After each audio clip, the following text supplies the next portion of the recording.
Hey, Mike with Nerd Problems Gaming here, the channel where we go through the good and bad of everything nerdy to make sure you spend your time on the best of the best. In today's video, we'll be doing a review and how to play video on Dungeons & Dragons, Dungeon Scrawlers, Heroes of Undermountain, so let's get into it. So Dungeon Scrawlers, Heroes of Undermountain is a pretty unique game and concept I've never really seen in a board game before. And so it takes a dungeon crawler and mixes it with a real-time maze racing game. And so it's a lot of fun, it's quick to learn, and really easy to play. But first let's jump into how you play the game so you have a better idea on how it works, and then I'll jump into my review after that. Alright, so the general story of Dungeon Scrawlers is that you and other adventurers are drawn together to delve into Undermountain. And this is an intense underground labyrinth of dungeons created by the Mad Mage, and you need to use your markers to defeat monsters, cast spells, collect artifacts, and treasure. And the player with the most points after exploring 3 dungeons is the winner. And setup of the game is pretty simple. You're just going to start by choosing 3 dungeons. So if it's your first time playing, the game recommends using Dungeon 1 here as a starter, and then you'll move on to Dungeons 2, 3, and 4. But it's really not that hard to play, so you could pretty much pick any 3 dungeons you want. Next, what you'll do is you'll have players choose a character they want to play as, or you can assign this randomly. And then each character is going to have their own unique special ability. So like a wizard, for example, can go through spells, and instead of following the path, they can just draw a circle in between the middle. Barbarians don't have to scribble out all monsters to defeat them, they just scribble out the head. Rogues, instead of tracing around the treasure, can just draw a line right through it. Clerics, instead of going in numerical order with artifact fragments, they can go in any order they want. And then Rangers get 2 points for every plant that they cross out and collect instead of 1. So again, pick whatever character you want or assign them randomly at the start of the game. Also, make sure all players have a marker. Next, what you want to do is look at the dungeon and see what everything is worth. And so at the bottom here, it's going to list what are special conditions and what things are worth on the specific dungeon map you're in. You'll also want to take note of the end trigger for each map as well. So in this case, it's just going to be defeating the final boss monster on the dungeon map. So you can see there's only one of these on the map here. Also take note of the starting point. Some maps will have different starting points. This first one though just has 1. Some dungeon maps will have a timer symbol, and then as you can see here it says scroll end, so you'll want to set a timer for 90 seconds. Timers aren't included in the game, so you might need a smartphone or some other timing device to keep track of that. You'll also see key icons that represent keys. Sometimes you'll see prisoner icons. These you just simply need to draw through. Sometimes you'll see these orb icons. And how those work, you simply make a stack of the orbs, put them in 1st, 2nd, 3rd, and 4th, and then as you're drawing on the map, you need to scribble out the top part of the orb on the map, and then players will pick up these orbs in order that they do that. So if you're the first person, you'll get to collect this one, it's worth 5 victory points, second, it's worth 4, and so on. And people can have multiple orbs as well, but put them in a stack that's easy to reach by all players. How keys work, you just simply need to draw over them, and then you'll pick up that key of the corresponding color, and then you can go through locked symbols with keys of that color or an associated gray lock here like you see.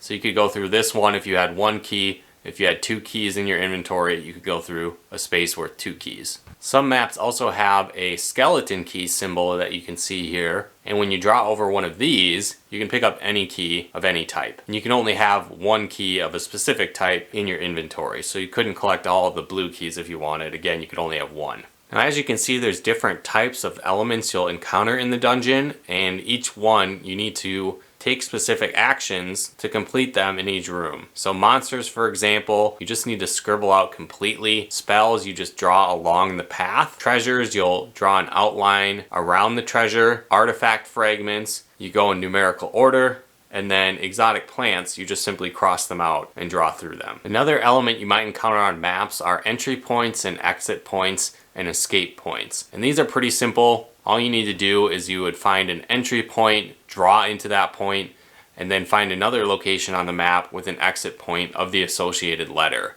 So again, you would enter on A, exit through another A on the map. But you can't go in reverse order. You can't go in and exit and come out an entry. It only works one way. An escape is just the end of the dungeon. If you get to that point, on some maps, that would end the dungeon crawl, and usually they're worth points as well. Other than that, the other rules are pretty simple. When you start, you'll simply just take your pen and draw along the lines in the maze. When you enter a room, you need to take out everything located in that room. So you can't partially do something, you need to complete everything. If you do only partially complete something and move on, then you just simply wouldn't count it for points. You also need to continually draw a continuous line. You can't pick up your pen and move different spaces along the dungeon, but it is okay to circle back and draw over previous lines. No big deal there. You also can't just skip parts of rooms. If you do so, you lose victory points based on the point value of what you skipped. So you also want to make sure that you stay in line with your drawing. So if you go like this and you go through a wall, but it goes into the correct corridor where you normally would have gone, it's -1 victory point. However, if you're drawing and you go in a completely different room where you shouldn't be, everything else moving forward from that point is worth no points. So definitely try and stay within the lines when you can. But if you just touch a wall and keep going, that doesn't matter. Once you've finished the scrawl for that round, what you'll do is you'll take the sheet and pass it to the player to your right. They will add up the scores. Sometimes this takes a couple times to just make sure that you got it right.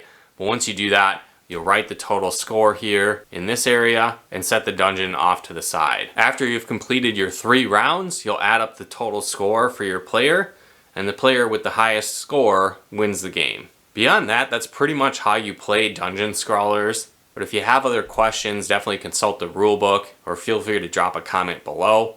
But now that you have a better idea on how the game works, let's jump into my review.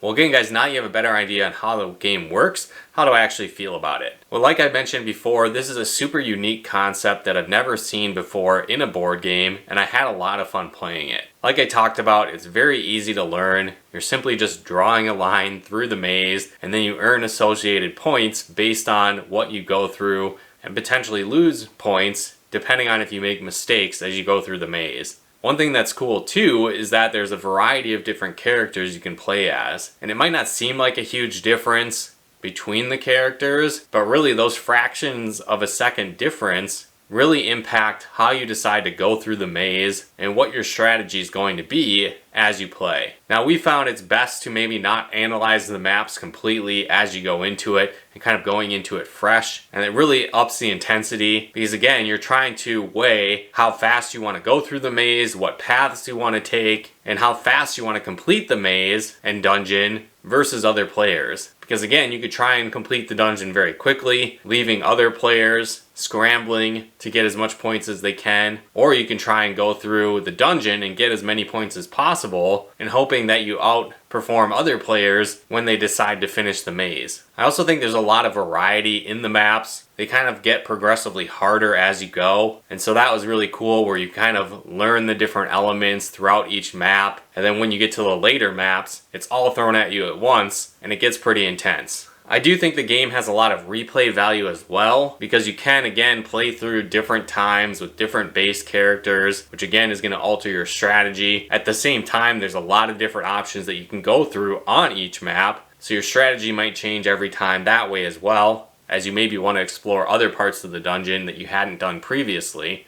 making it a lot of fun. Another great thing about this game is that it barely takes any time to play at all. A play session might take 15 minutes, and so if you want to play multiple rounds in a row, it's definitely doable. And since there are so many elements that can change every time you play, the replay value is pretty high as well. So I think it's a great option for maybe younger players that want to get into dungeon crawling, get into Dungeons and Dragons, without maybe all the intricate detailed rules that go along with it. It does include some basic RPG elements as well, where you're trying to defeat monsters, collect treasures, learn spells, and then you also get a taste of the differences between characters, where they each have their own unique special ability going through each dungeon. I also think the game can get even more crazy when you are playing with multiple players. 2 players is great, but when you introduce the element of keys and the orbs, when you're playing with more players, that can get even more intense. there's often times where we were both reaching for the orbs at the same time within a fraction of a second difference. So it really came down to who grabbed it first. And so that was a lot of fun. So I could definitely see that being more intense as you're playing with 4 players. And on top of that, there's only 3 keys of each type available. So depending on how many players are in the game, you might end up losing out and not getting access to keys that you need to get to certain areas of the map. And so again, it's first come, first serve in that aspect of the game, which can get pretty intense. But overall, I had a blast with this game. I definitely recommend it if you like dungeon crawlers, but you want a unique spin on it. Or again, if you like dungeon crawlers, but don't maybe want to commit hours and hours of time to go through a traditional Dungeons and Dragons campaign. Or again, maybe you want to introduce this to a younger crowd that's getting their first taste of dungeon crawlers and RPGs. But let me know in the comments below if you've played this game yet, if you think it looks fun, if you're gonna pick up a copy, if you've ever seen other games like this before. Like I said, this is the first time I've seen a game of this concept before,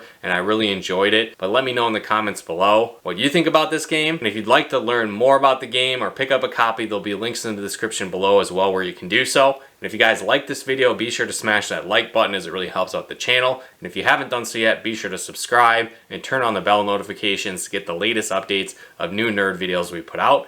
And if you'd like to help us support the channel, pick out content and more, become a patron of ours at nerdproblemsgaming.com/Patreon. And if you'd like to plug into our live streams and Let's Plays we do on the channel, you can follow us on Twitch at nerdproblemsgaming.com/Twitch. But once again, thanks for tuning in, and we'll talk to you more soon.